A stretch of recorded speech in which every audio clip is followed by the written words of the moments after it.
अभी तक तुम लोग को बताए हम कि किसी भी मिरर को बिना टच किए हुए हम कैसे बता सकते हैं कि वेदर वो प्लेन मिरर है, स्फेरिकल है, या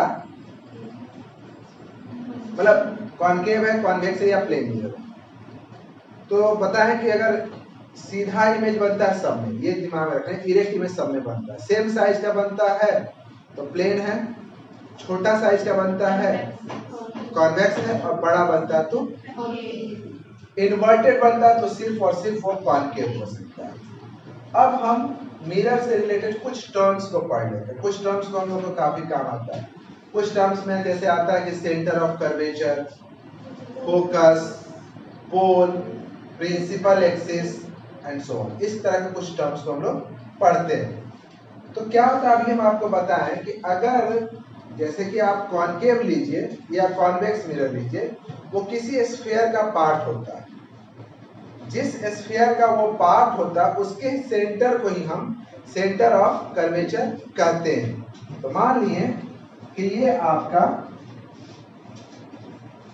क्या हुआ, कौन सा मिरर है? ये आपका कॉनकेव मिरर है।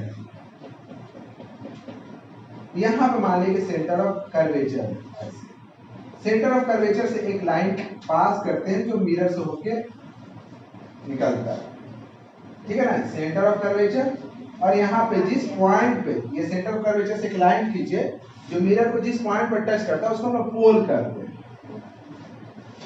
And the line joining the centre of curvature to the pole, इस लाइन को हम लोग प्रिंसिपल एक्सिस कहते हैं।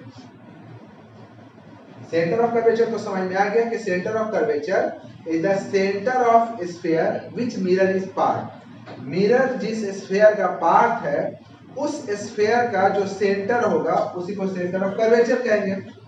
एक लाइन ड्रॉ किया सेंटर ऑफ कर्वेचर से, मिरर को जिस पॉइंट पर टच करता है उसको पोल करते हैं, और जो लाइन सेंटर ऑफ कर्वेचर और पोल से होकर गुजरता है, पास करता है, उसको प्रिंसिपल एक्सिस कहते हैं। ठीक है। अब क्या होता है कि कोई भी रे, बहुत सारा रे है, और बहुत सारा ray parallel to the principal axis आता है। ऐसा मान लीजिए इस तरह से ले लीजिए। ये जो रे है वो किसके पैरेलल आ रहा है? प्रिंसिपल एक्सिस के। ये प्रिंसिपल एक्सिस है और प्रिंसिपल एक्सिस के पैरेलल में आ रहा है, सीधा आ रहा है। सीधा आने के बाद ये सब एक कॉमन पॉइंट से होके पास करता है, और इसी कॉमन पॉइंट को हम लोग फोकस करते हैं। ठीक है ना। इस कॉमन पॉइंट को हम लोग क्या कहेंगे? फोकस।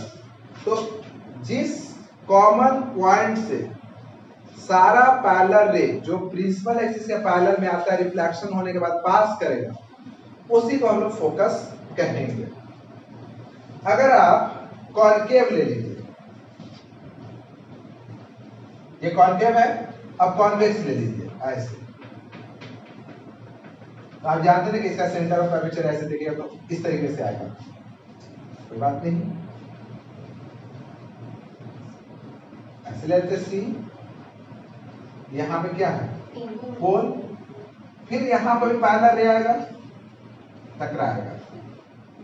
यहां टकराने के बाद क्या होता है कि फिर एक कॉमन पॉइंट से ये लोग डाइवर्स करता है। मतलब ये पॉइंट इस तरीके से यहां से इस तरीके से जाता है, टकराया, टकराने के बाद इधर भागा, फिर ये टकराया, ये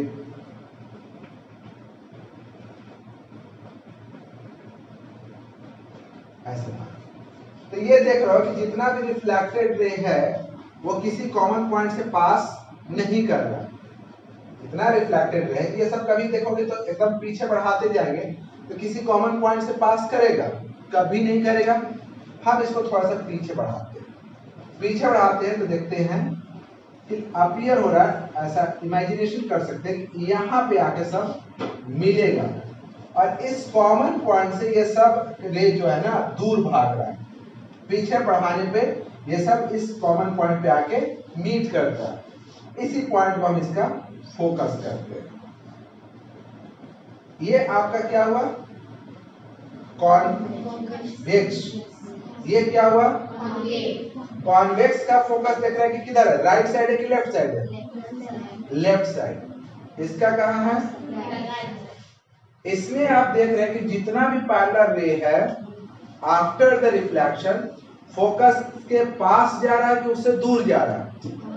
पास जा रहा है। टकराने के बाद फोकस के पास जा रहा है ना, इसीलिए इसको कहते हैं कन्वर्जिंग मिरर।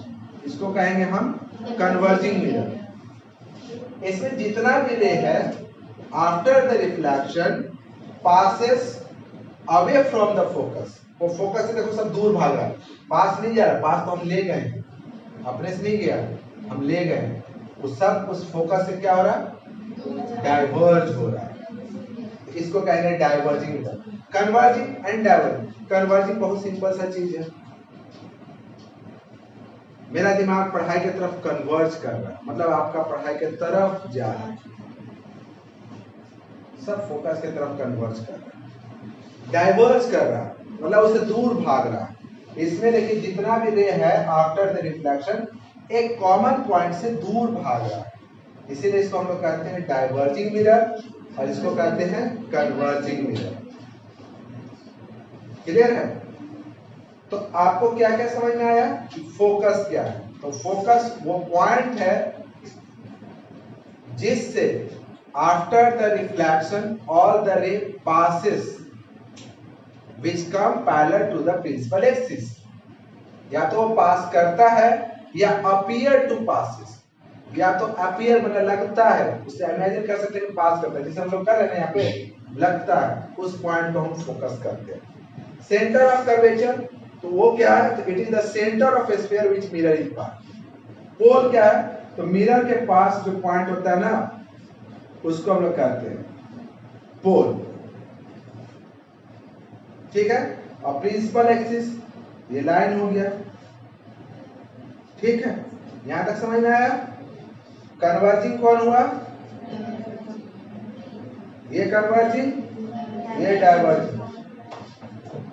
ग्राफ अगर थोड़ा बहुत तुम पढ़ोगे या पढ़े होगे तो आपको पता होगा कि ग्राफ में हम लोग इस तरीके से खींचते हैं। ये आपका रहता है इस तरफ में आपका प्लस और इधर रहता है, अच्छा इसको बाद माइनस, पता है ना? जैसे हम लोग इधर लेते हैं 1 2 3 4 5 6, ऊपर वाला भी देखो माइनस, यहाँ पे देखो -1 -2 -3, फिर 1 2 3 और यहाँ लेते हैं -1। ये y एक्सिस होता है, ये x एक्सिस होता है। ऐसा पढ़े होगे, ऐसा बनाओगे तुम लोग, ग्राफ बनाओगे तो बनाओगे। इधर देखो ये आपका पोल हो गया। पोल से जब इधर जाएंगे तो पॉजिटिव डिस्टेंस, और पोल से इधर आएंगे तो ऊपर जाएंगे तो पॉजिटिव, नीचे आएंगे तो नेगेटिव। उस हिसाब से देखो कि इसका जो फोकस है वो पॉजिटिव है कि नेगेटिव है। इसका फोकस ये आपका पोल हो गया, तो पोल के किधर है? लेफ्ट की राइट? पोल से इधर आया है तो क्या हुआ इसका फोकस? नेगेटिव। इसका फोकस जो है नेगेटिव है, इसका फोकस पॉजिटिव है। क्लियर? यहां तक समझ में आ गया? अब आप इसको थोड़ा सा दिमाग में रखिएगा, जो कॉनकेव, कॉन्वेक्स और उससे रिलेटेड कुछ टर्म्स, कन्वर्जिंग एंड डाइवर्जिंग।